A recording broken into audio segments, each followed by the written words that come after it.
Hi everyone, Professor King here. In this video, I'm going to be talking about collaborating, generating ideas, and drafting for those of you working on a major writing assignment, such as Essay 1 for the English 100 course, or any other major writing assignment in which you need help sort of getting ideas on the page, building ideas on the page, getting feedback from others regarding your ideas on the page, et cetera, et cetera. So I'm going to take it to a share screen in a moment. As always, I like to remind you, one, as you're watching the video, if you need to pause and take notes as you go, always feel free to pause. Also, if and when questions arise, please feel free to email, message, or visit me during Zoom office hours. I'm more than happy to help. But we do have a lot of ground to cover, so I'm going to just dive right into the share screen here. And we'll be talking about this great stuff. All right, so chapters 26 through 29, again, in the 5th edition. If you have a different edition, they may be different chapters.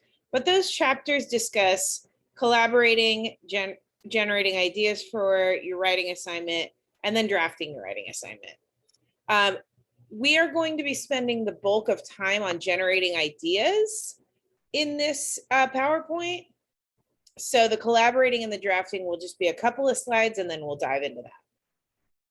So when we're talking about collaboration, in a non-online or in a non-COVID world, ideally, if you are meeting in person to collaborate, you want to, if it's safe and healthy to do so, you want to get up close so that you can hear one another, so that you can freely share your writing, your ideas, whatever you have written down.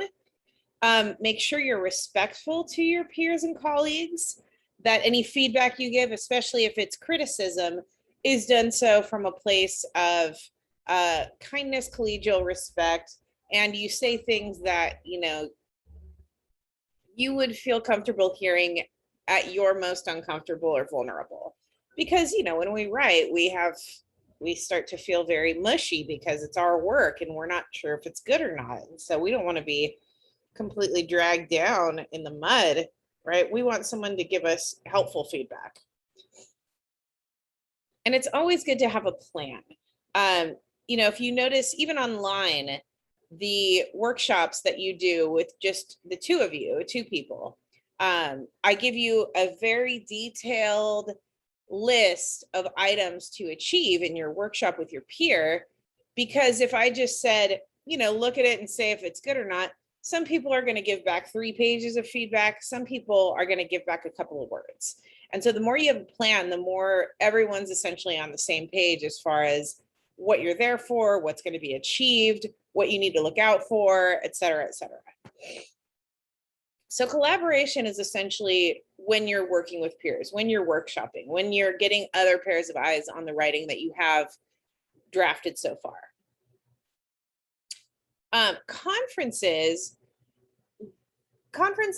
are generally more one-on-one, and they're with, or they can be a small group, and they're with, you know, the person running the show, so to speak. So we will have conferences in this class. They typically take about a half hour, and they follow the general conference guidelines that you see here, right?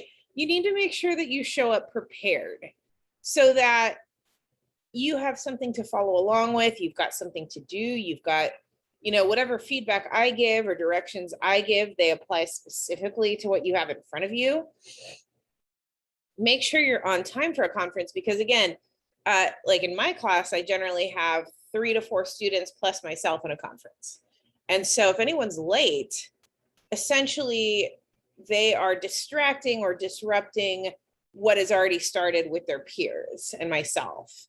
And that's just, you know, again, that goes against the be respectful rule if you're showing up late. So choose a conference time that's going to work for you.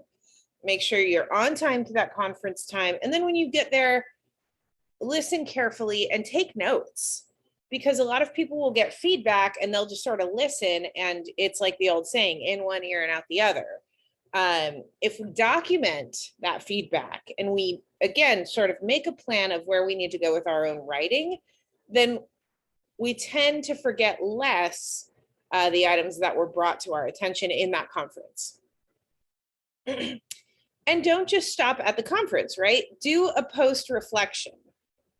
Think about what you learned during the conference, and then ask yourself, based on what I have, based on the feedback I got at the conference, where do I go from here? And again, jot down some notes on what those answers are. All right, so now we get to what the bulk of these PowerPoint slides is going to be, which is how we generate ideas when we're drafting. And this can happen at any stage of the writing process. It can be step one where you've got nothing on the page yet.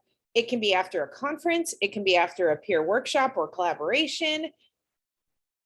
You can always use these, in other words. They don't have to be at one stage of the writing process. I've generated ideas on essays, on articles that I'm 20 pages in. So this always works, in other words. So the first one is free writing. And excuse me real quick, this should have a colon after it. Okay.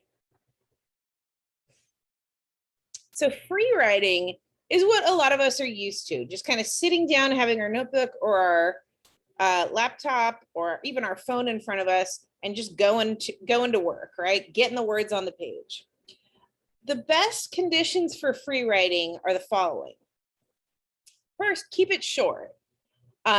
You can time yourself, give yourself like 5 to 10 minutes, or if you tend to go even a little longer than that, which is great, but you don't have to. Just go until you run out of steam, until the ideas stop flowing. But if you tend to have a problem generating ideas, then time yourself and just keep writing the whole time. Even if you go off on a tangent, even if you think the things that you're putting on the page are not going to have any relevance whatsoever to the argument that you're creating, keep going until those 5 to 10 minutes are up. Then once you're done, make note of the important stuff. What I like to do, what's quick and easy for me, is I get out a highlighter and I highlight the workable ideas, the stuff that I could actually potentially transfer over to an essay. Then I take a little break, maybe go eat a banana, maybe, snuggle with my dogs for a second. And then as soon as I'm ready and feel refreshed and I'm ready to jot down more ideas, I write more for another 5 to 10 minutes, or as long as I can go until I run out of steam. And you keep doing that until you've really exhausted all ideas for the essay. And another important thing that I'll repeat a couple of times in this video is to always have the prompt in front of you. You don't know the question you're answering or the prompt you're answering unless it's right there. And don't leave it up to chance. Don't say, well, I think I know what it's about. You want to have that puppy right there so that you can make sure you're answering the question exactly as it is meant to be answered, because that's what a thesis statement is. It is a direct response containing an educated opinion, otherwise known as an argument, to the given prompt. So always have that prompt in front of you so that you can sort of stay within the lines, so to speak. All right, the next one after free writing, similar but slightly different, is called looping, okay? And looping is like free writing, where you do sit down, you jot down the ideas, you give yourself 5, 10 minutes or however long you can go. But then once you're done, once that 5, 10 minute timer goes off, you stop and you summarize in a sentence or two everything you just wrote. And this is helpful for people who tend to either feel like they're going on and on and on, or for people who feel like they're saying the same thing over and over again. So if you specifically are looking for to make your writing more concise or to make it more direct and clear, which we all want to achieve, looping can be helpful. So you write, stop after 5 to 10 minutes, look over everything you wrote, and then just summarize exactly what you have in 1 to 2 sentences.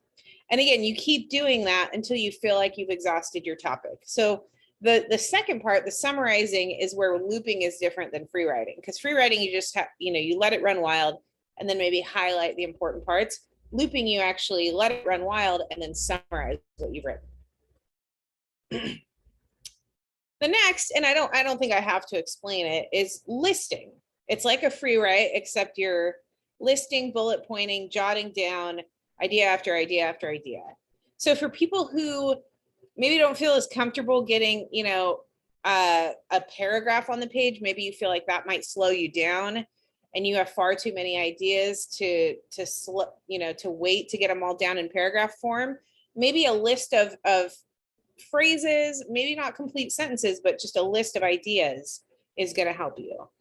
And one thing you always need to look out for in listing is at the end of, again, that time to 5 to 10 minutes or however long your writing burst is, look over what you have and then ask yourself, are patterns emerging in my ideas, in the things I want to talk about, in the claims that I'm developing? We talked about claims in the visual map video. And what are those patterns? Make sure you document them, you jot them down, because those are the beginnings of separate body paragraph ideas or possible other parts of your essay. So keep that in mind. The next form of generating ideas is clustering and mapping. And I've seen a few people already who have done this in their writing or on their computer or whatever, and it's great. It's a wonderful, just like the visual map, it's a great way of sort of seeing your ideas, but also visually separating them so that they're not all stuck together. So if you're a visual learner, or sort of, again, mapping out your ideas in a certain way, in a more free write way than the visual map, to be sure, if that's helpful for you, do clustering. Some people call it webbing. I've heard it called bubbling or even ballooning. If those help you, go for it. You start with essentially like your main topic in the middle bubble, and then every idea is an offshoot from there. And remember, always keep and these are all weird German words, I know. I don't know what they mean, but they're, offshoot ideas from I think they're just German synonyms for clustering and idea generation. Anyway, do the same thing. 5 to 10 minutes or as long as you can go, get as many ideas clustered on that page as possible. And then the longer you go, you should have like smaller and smaller bubbles, or bubbles sort of closer to the edges of your page. These should reflect more and more detailed examples of what you are discussing, right? Like traditionally in a clustering model, the more general idea is the one in the center, and then it branches off into more and more detailed ideas. It doesn't always necessarily happen that way, but it's a good rule of thumb to follow. And just know, if it doesn't happen that way for you, if you kind of have the general idea and then a very specific thing branching off, but then a more general thing branching off from that, that's also okay, because when you get to the writing stage, you're going to reorganize all of it so that it makes sense in the order you're putting it down. Another one that not everyone is familiar with is called cubing. And you don't actually have to draw these cubes, but cubing is more an idea. A cube has 6 sides to it. Cubing involves 6 different processes. The first one being to describe the topic, the text, the object that you are prompted to talk about. The next one is comparing it to something either within the text or outside of the text, which leads to association and classification. When you associate it, again, you're making a sort of connection, usually a real world connection outside of the text, but it can also be like another literary connection, another textual connection. Classifying it is a way of, putting it in a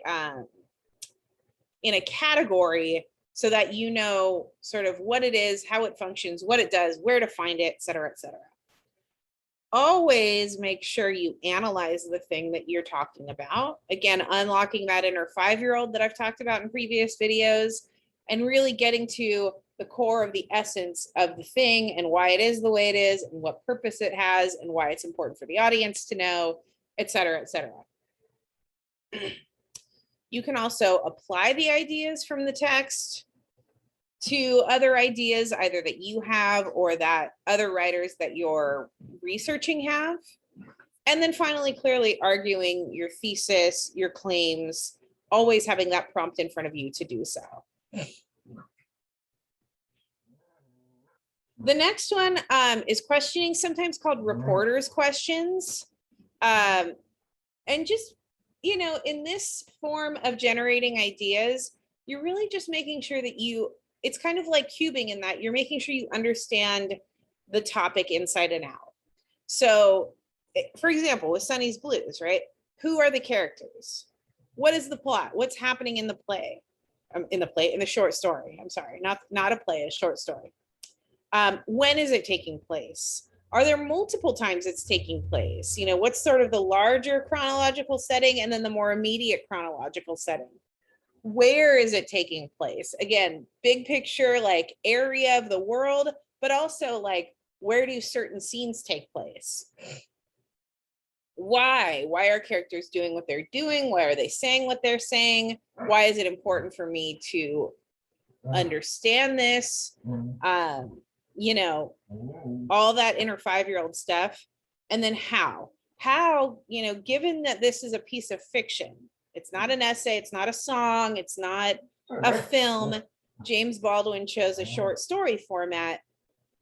How is he, as the creator of this text, achieving whatever overall impression or message or theme that he seems to be wanting to achieve? How's he doing it? You know, is he doing it through dialogue? Is he doing it through setting? Is he doing it through symbolism? Is he doing it through, you know, inversion of plot? Like, so when you have these questions answered, again, you have a much richer knowledge. Sorry, my dog Lionel is whining. If you can hear him, I'm sorry for that. But we're like halfway through the video, so I'm not stopping now. He can whine. You know, how's he achieving all that as a person who writes fiction? In other words, what's he doing in his writing to get you to feel the way you feel? Lionel. Another one that I'm sure we're familiar with is outlining. It can be done formally, as you see here on the right, where you have the thesis up top. That's usually how we start an outline. We have, you know, we have our heading, the title, then we go straight into the thesis, and then we have, our Roman numeral ideas. And just like how with clustering or webbing, you know, the further out you go, the more details you have. In outlining, the further to the right your columns go, the more detail you should have. And so this is a great way of helping you to organize your ideas once you've maybe done a few free writes or a few loops. Some people like to just start out the gate with outlining, which, you know, if that's how your brain works, totally fine. Some people, just like with the visual map, like to start at a certain place in the outline and then sort of jump around as they get more and more detailed. You know, however it works best for you is fine. There's no like formal outlining assignment that I need you to achieve in this class, but if it's a method of generating and organizing your ideas that works for you, go for it. You know, all of these are suggestions that are going to help you come up with ideas for writing. None of them are mandatory, and some of them are going to work better for you than others. So go with what works best for you. And if outlining is it, more power to you. And then finally, this one's not really in the book, but this is one that I found has helped me. Clearly, as you can see in these videos, I don't shut up. I just talk and talk and talk and talk. And some of the best ideas I've ever come up with are either when I've been talking to friends, or no judgments, when I've been talking to myself. And I can talk to myself or, my dogs clearly all day long. But if I'm not documenting that somehow, again, it's just gone, right? It's in the ether, never to be thought of again. So one thing that I've found that's helpful for someone like me who really gets those creative thought juices going as I'm talking is to dictate on my cell phone. So you go into that little, if you have an iPhone or whatever other phone, you should have like a voice recording app. Sometimes it looks like a little microphone. You just, once you want to start letting the ideas flow, press play, start talking. I'll give you two examples of how I saw this in action. One, I teach here at Fullerton College. I think I beat out like 400 other people for the job that I have. I had to go through a multi-tiered interview process. I had to write 14 pages of an application. It was just like a lot of work to try and get this job. And so I knew I had to come up with the best ideas I could in response to the questions that I was going to be asked during the interview process. So the way that I did that was I like to walk. I live in Long Beach, so I walk down to the beach and I like to walk and talk. But some of my friends don't want to just sit and listen to me rattle off interview questions that I think I'm going to be asked, right? So what I would do is I would put my headphones in, plug them into my phone.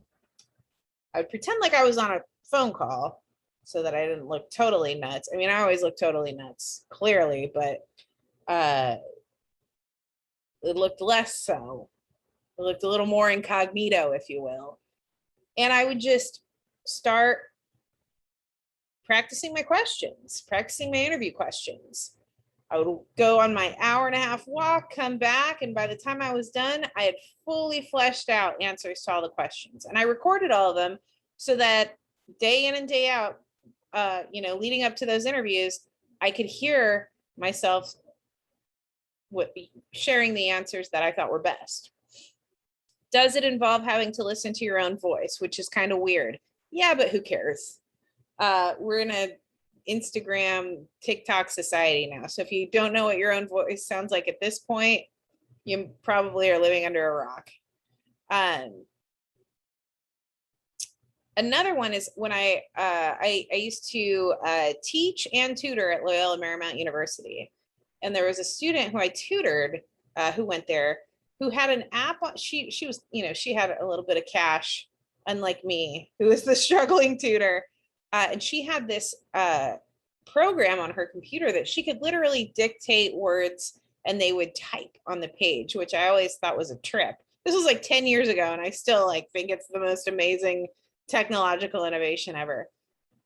So when she was writing essays, because she had a specific type of learning disability that, made it difficult for when the ideas went from the brain to the fingers, there was a little bit of a disconnect. So the thing that helped her was that dictation onto the page. So she had a computer program that actually did the recording, writing down for her, which again, I thought was like, wow, that's really fascinating. Of course, right? She knew that when we speak, it's not perfect. That's why in these videos, you hear me say and write about 10 billion times, and you probably want to rip your hair out. I get it. She would go back over her essay and clean it up, make sure it was edited, revised, so that it didn't look like someone just dictating words onto a page. So if that's helpful for you, if you're a talker like me and talking gets some pretty good ideas out, try dictation. It works really well. All right, so after you're done generating ideas, start drafting, okay? And again, these drafting, generating ideas, collaborating, these can happen at any point in the writing process. It's not like you have to do one after the other, after the other, after the other. You can bounce back and forth. But once you've sort of brainstormed and you've got those ideas, and now you have to put them into a cohesive and coherent thesis-led essay, right, with intro, body, and conclusion, you start drafting. You get as much as on the page as possible in one sitting. And don't worry about being perfect or being correct or being grammatically sound on the first try, because you should expect to do several revisions.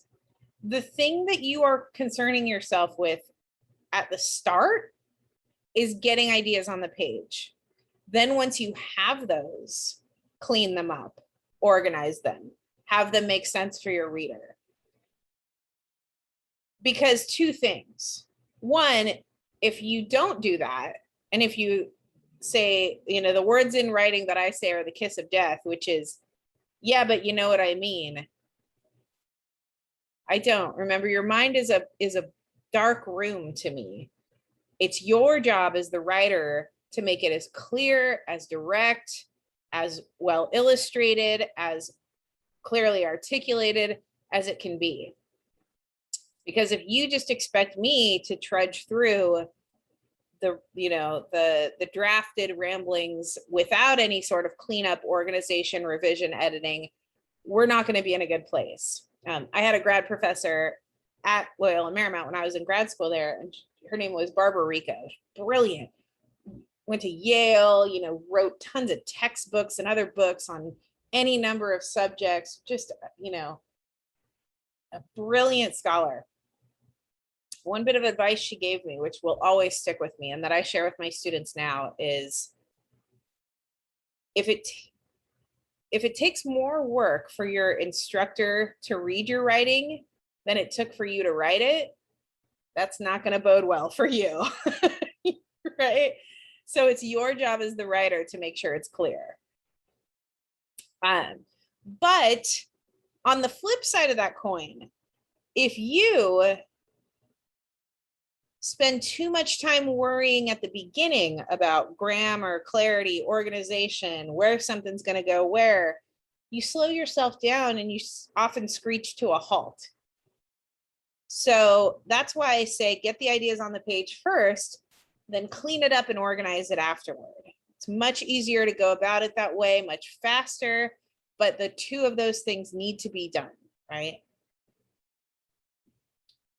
All right, so let's think about essay 1. Again, the first thing you want to do on your own, and you may want to pause this video at this point so you can grab the prompt or at least pull it up on your computer or phone. Get out that prompt. And there's more than one choice of prompts to write on that sheet. So choose the prompt that you may want to write your essay one that speaks to you the most or that you have the most to say about. And then on your own for 10 minutes, writing the whole time, or dictating, or clustering, or looping, whichever one of the strategies we just discussed, take 10 minutes, generate ideas for that response.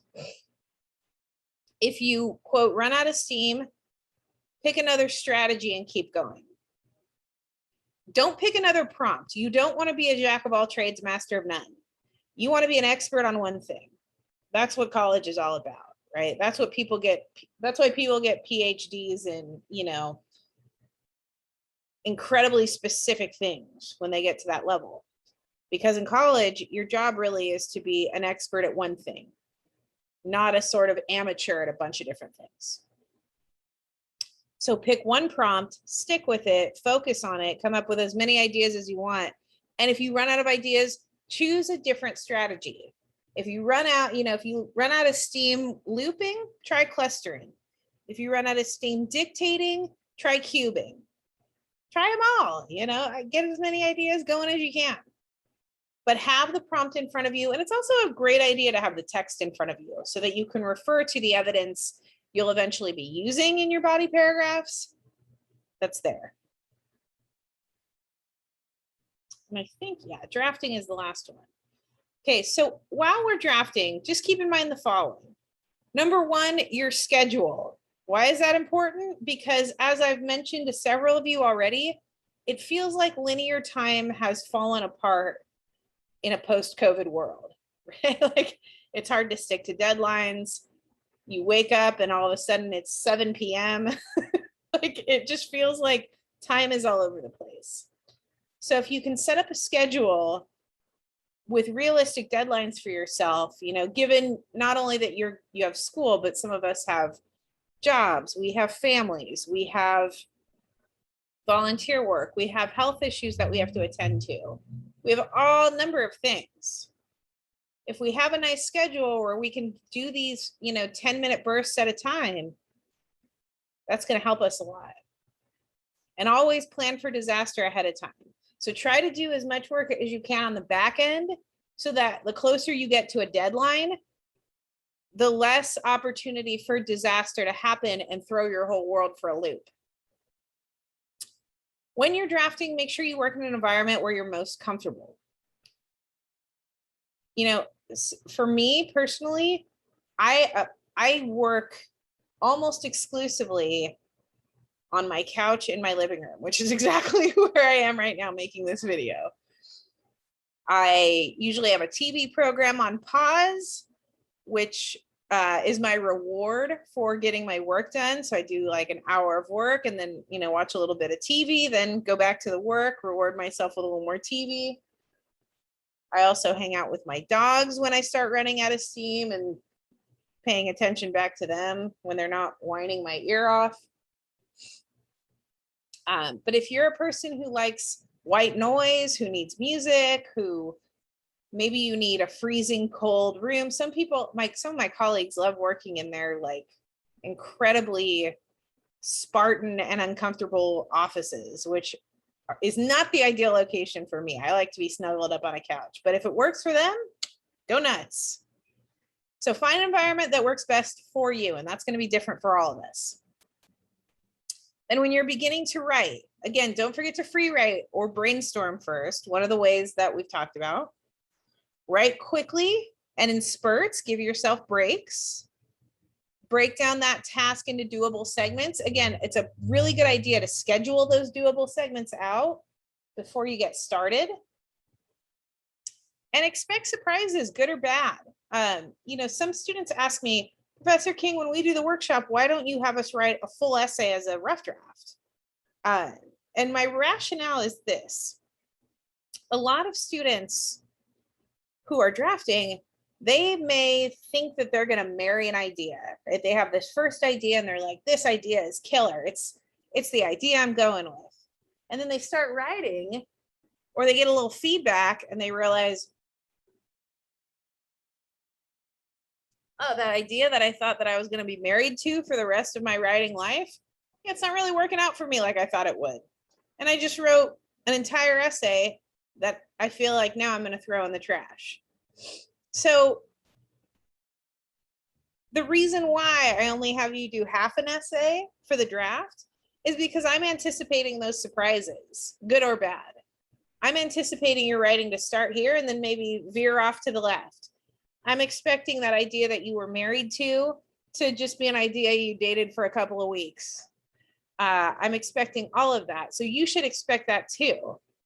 If something's not working for you, put it on the shelf, try out something else, might work better. Know that you'll write more than one draft, right? We have to get out of that jotting everything down at 11 p.m. the night before mentality that we're used to. And if you get some sort of writer's block or you get stuck, walk away, take a break, come back refreshed, review the text, review the reading, try one of the techniques we've already discussed, and then start it over. That's one of the reasons why I say plan for disaster ahead of time. Some of these things will happen, right? And you want to make sure you're doing the work on the back end or on the front end so that there's less work to do later. All right, well, I'm going to take it off share screen now. I hope that was helpful. I do need to tend to this whining basset hound you can hear in the background, possibly. And again, email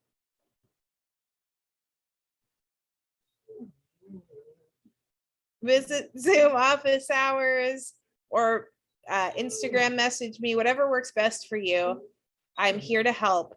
And I hope you have a wonderful rest of your evening and week. Thanks. Bye.